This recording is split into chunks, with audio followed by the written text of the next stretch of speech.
Welcome back to year number 12, week number 8 of the Cascade Valley Coyotes. Now this week we have a tough matchup. I know LSU is 3-4 from a record standpoint, but they're still a really good team. A overall rating, they got an A offense and defense. They've been doing pretty well, but they've just played some tough opponents and they've kind of slipped a little bit, but they're still very difficult. If you look at their losses this year, they lost to Michigan, they lost to Ohio State, who was number 4 at the time, Illinois, who was number 24 at the time, Bama, who was number 12 at the time. They've had a difficult schedule. All of their losses have been a top 25 opponent. So again, hopefully that continues today, but they have one of the most difficult schedules in the nation. From a recruiting standpoint, I'm still liking where we are right now. We're still number 1 for Max Henningsen. Landon Hatada, we're doing pretty well there, but Clemson did move their way back in with a nice little visit. They're down 110 at the moment.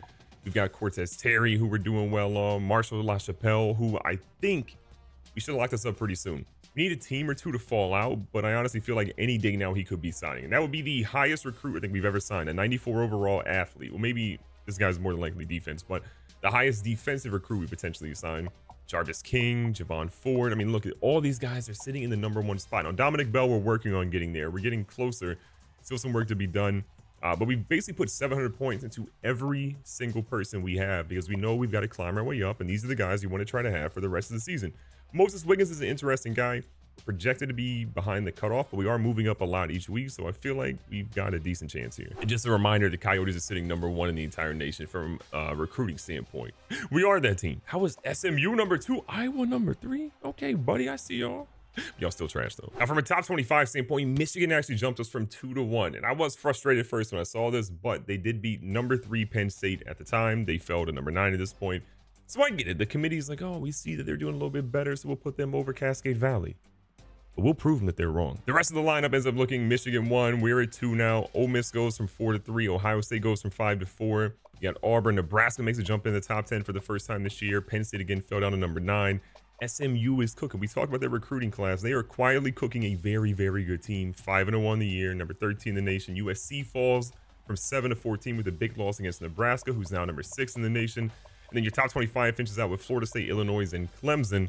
Still in the top 25, despite a 3-2 record. That's kind of wild. And what's crazy is that it's not just the top 25 poll we had to fall in. It is going to be as well in the Heisman. Caver at 1, Williams at 2, and then Tyrell Brown going from 2 to 3.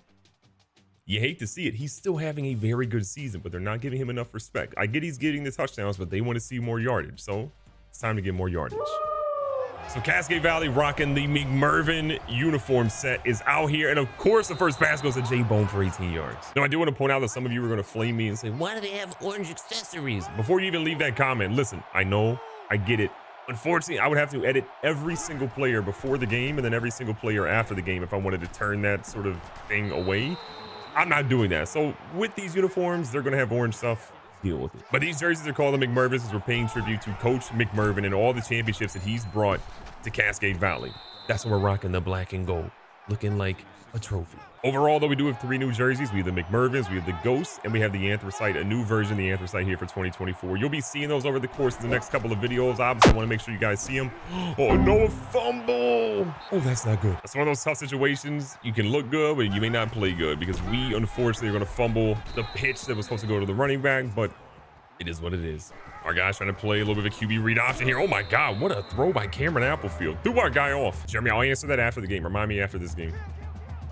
3rd down, 2 to go. The blitz is coming. He throws a dot to Cleveland and he holds that one in for 8 yards in the first. So the first down, we're trying to get some pressure on this quarterback. He throws an absolute laser to Garrett and LSU is up big to start the game. Things got a little spicy there. We fumble deep in our own territory. They immediately get the scoop and then they go down the field quickly and score. This is going to be a tough game in LSU. Gotta remember, this is the first time we're seeing our young QB out here in Death Valley. This is not an easy place to play, and he knows right now that he's got to rely on his big-time playmakers like J-Bone again. This is something we kind of expected, though. Some, emotions early in the game. Our guys just feeling, a little crazy, and I think we will be fine and settle down, but this is an important game to make sure these guys are on their A game. 2nd and 10 yards to go. They're playing the read option pretty heavy. They know that Taylor Reed likes to run here and there. He's not super fast, but he can get some yards. Big opportunity. 3rd down, 6 yards to go. Might be 4-down territory for the squad. They got a guy, and it's going to be Isaacs holding on to the rock when he gets hit immediately after catching it. Guys locking in. Taylor Reed again. Sees something, makes a quick adjustment. Halfback wide open. He's going to hit Tyrell Brown, who's inside the 20 now. Back in shotgun here again. Reed He's been really good so far in today's game. He's trying to scramble around a little bit, looking for something. Doesn't have a ton of room, but he does gain about 3 yards. Reed pretty gassed right now. I want to make sure he's not running around. Underneath pass to Jay Bohm. You already know what time it is. He tries to break a tackle for first, but they stop him a yard short. We talked about LSU's record before the beginning of the game. We talked about the teams they've played. They are battle-tested and battle-readied, and we are nothing new. They have seen teams like us before that are high-powered, can do a lot, and they are not afraid at all. First and goal. The touchdown Bolster himself. Throw Derek Johnson. Gets us tied up on the board. First down and 10. Again, they looked incredible on offense. We did not, but again, they had the advantage of great field position where, you know, they won't have that this time. The quarterback throws one. It's another dot, and oh my God, Putasi was ready for that one. 85 back in motion here. They ran him in motion in the previous play too. Little underneath, and whoo, Putasi got hit hard. Our guys trying to lock in here. It's 2nd and 9. An absolute laser to Cleveland. I don't think he was in bounds, but they say he got a foot. Let's look at the replay here. A crazy throw and maybe even a better catch if we can see if his feet got in. I think he got one in. That's wild. Our guys need to get a stop here. They're bringing a man in motion. We're trying to make sure we get some guys at the edge. And Christoph Houston, the veteran, the captain, wearing number 8 this season, absolutely crushes that play. Second and a whole lot of yards. Go get a 4-yard loss on that play. They throw one. It's completely out of bounds, making it a big 3rd down. His first incomplete pass of the game. Squad knows they need to get a stop here. You cannot let LSU do something big. They throw one. Travion Wilson, you put a hand up, you jump, you do anything, you breathe on the ball. That's an incomplete pass, but instead you just got mossed. Needing a stop here. Watching for the read option. They throw one, and Rodriguez Gibson continues his reign of terror. What an interception. One of my favorite things about Rodriguez Gibson is we broke our rule of allowing a guy with 2 last names to be in our team. Usually we make fun of them, say they shouldn't be on our roster, but that dude, he can be here as long as he wants. He's going to be an all-timer here in Cascade Valley. Right in the backfield with Reed and Brown. Ooh, Brown makes a couple of moves there. Again, not a crazy run, but we'll take the 8 yards. Second and short, first quarter winding down. Nice little curl route here. Mikkel Smith picks up a good gain right there. Tyrell Brown in the backfield. Mikkel Smith comes back there with him. Needs a block. Doesn't get it, and if he gets one, he's gone. The Wildcats have been really tough for us. It's been a staple of Cascade Valley, but I think at this stage, a lot of teams have kind of figured it out, and it isn't quite what it used to be for us. Big 3rd down. Need a conversion here.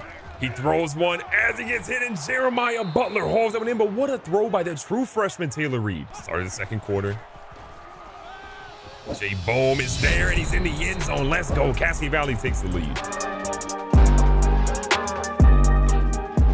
LSU's got the ball, start the 2nd quarter. Now they got an opportunity to try and shine. And what a catch there by Marvin Garrett. 2nd and 8 to go, 85, sliding in motion. He's been super active on the line today to try to help out with some of the pressure, but look at that hit on Agam in the backfield. Keyshawn Anderson delayed, just made a huge hit there to stop that in the backfield, making it long 3rd and 10.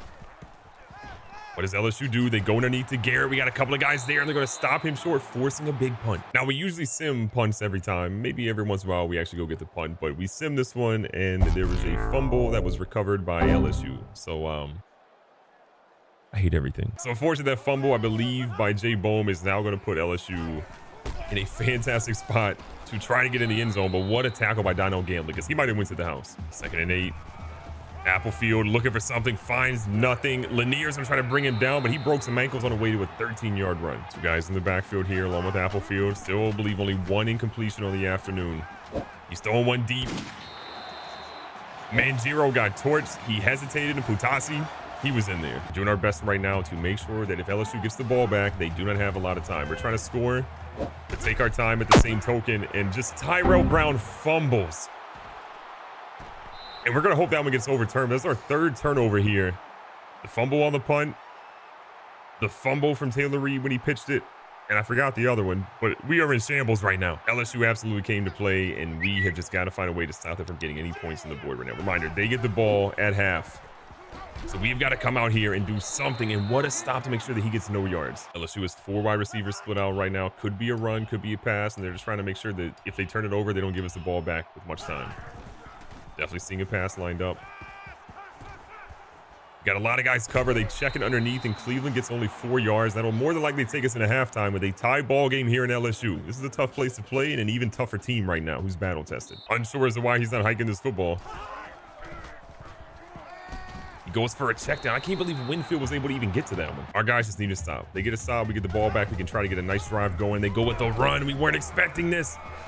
And And Mikel Lanier gets the stop to hopefully force another punt. Our guys have got to step up. This is one of those plays where they've got to get in there, put some pressure on this quarterback. And Applefield, while getting hit, back is bent in all types of directions. Throws a strike. Trying our best to get a stop. LSU does not care right now. They are torching these post corner routes, have been dominating our guys nonstop. If there's one thing Coach Mervin McMervin has always preached, is big time players make big time plays. And right now we need some big time players make some big time plays. They go underneath, a quick little drop off, and Travion Wilson and company are there for a loss of 4. 2nd and 14, they are in scoring territory. A handoff here. Christoph Houston stands him up though to only get him 4. Playing the pass the whole way. Christoph Houston and company need to get a stop here. Force a turnover.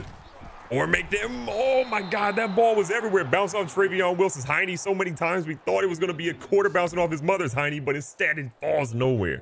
Field goal coming up. The good news is we stopped and held him to a field goal. The bad news is we've done nothing on offense this half.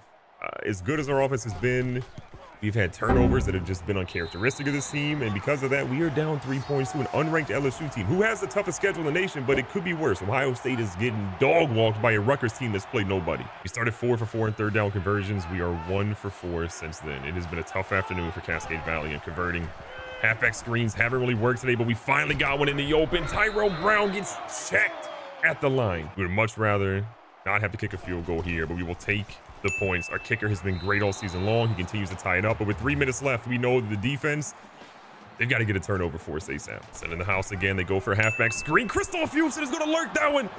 The tide has changed. 17-17 game, and he does that. Christoph Houston doing the unthinkable to put this team on his back. You know what we say? Big time players make big time plays, and he just made one right there, and that play could have been to LSU more than CVU. Taylor Reed knows he's got an opportunity to do the unthinkable right now. He has a guy. He finds McBride. McBride is out here booming. He's not the fastest guy in the world, but he has us in field goal range already, and we are down to the 25, and LSU has to be nervous. Taylor Reed, not the fastest guy in the world. Speed is slower than most people's grandmothers in a rascal scooter, but he found a way to extend that and get down the field we needed. And look at Tyrell Brown getting us closer and closer to kicking a game-winning field goal. A minute and change left for Derek Johnson comes in the game. Trying to get us a short yardage, and he can't quite do it. 3rd down, and things get a little spicy here. The run game has been really tough. Probably one of the hardest parts about this game for us. And we're trying to take as much time as we can down, because we know that if we do not convert right here, they're likely calling a timeout. They'll have 2 timeouts left. They can get down the field. We want to make sure they have as little time as humanly possible. The play clock is going to hit 10. Need Tyrell Brown to put the team on the back, though. Play clock hits 3. He gets it. He's got the blocks he needs. Tyrell Brown. They say 4th and inches. This is going to be a close one. The offense is trying to do something. They call a timeout to try to, ice the kicker a little bit. And we got the antifreeze skill, so we might be okay. Okay, we are not going to be okay. This is going to be a tough one. It's a little tough to tell where we are. The wind's blowing 3 miles an hour to the side. The kick is up. The kick is going to be good. We are going to escape LSU with a 3-point victory. Adversity was here, but we didn't care. As much as I would say that we're probably out of this game, we're not. There's 1 second left. They could technically return this one. We kick it out of the back of the end zone. We're just going to be in prevent defense and pray for the best right here. 1 second left. LSU knows they got to get something going. They throw it deep. 700 people back there. Don't call pass interference. He caught that. 55 yards later. It's just going to be a stat pad, but the fact that he caught that is unbelievably scary. We're going to walk out here with a victory in LSU with a true freshman quarterback on an ESPN Classic game. Da-na-na, da-na-na. There's a player of the game. Only 1 touchdown today. The offensive line would not block for Taylor Reed, but he said, you know what? I'm still going to make some throws. Recapping the player stats, Taylor Reed was that guy. 28 of 36, 356 yards. He was sacked 3 times and ran for his life probably 3x times that. But he balled out with a touchdown, no interceptions, and a fumble that honestly, I don't really blame him for the beginning when he tried to pitch it out on an option. On the ground, the struggles kind of continue for Tyrell Brown. I really do think not having Warren Fullwood out there in the read option game to really take a lot of pressure off of him is starting to really show and rear its ugly head. Taylor Reed, 7 for negative 29 yards. Never something you want to write home about. And then Roderick Johnson struggled today as well. Nobody really looked good on the ground game today. On the receiving side, I think Jay Bohm had 7 of his 9 receptions in the first half. The second half, we just had no offensive line blocking, and we struggled to really get the ball to anybody. But 9 for him for 147, 8 for 26 for Tyrell Brown. McBride had 3 for 70, including the biggest one to really put us in scoring position. Butler, Isaacs, a lot of these guys had big catches, and I want to talk about Mikel Smith because we really tried to get this guy open as much as we could, but He ultimately was a decoy more than anything. Defensively, are you surprised? Christoph Houston, the leading tackler, 7 big tackles for him. Pollard was a monster today as well. The redshirt freshman on the defensive line had 2 tackles for loss, which were huge. From a sack perspective, we only ended up having 1, which is Anthony Odiari early in the game. And then interceptions, we had the 1 by Rodriguez, 2. 1 by Rodriguez Gibson, which was a game changer in the first half, and then 1 in the second half by Christoph Houston, which is a nasty lurk on a halfback screen that really is what helped us win this game. A win is a win. I know the committee's going to look at us and say, see, this is why Michigan should be rated higher than you. Now, we don't necessarily agree with that, but at the end of the day, you got to win your games. You got to win them by a lot. If you want to be the #1 team in the nation, you got to do both of those things. We did one of those today, and we still survived. Be safe, be smart, tell somebody you love them. Catch you guys on the next one.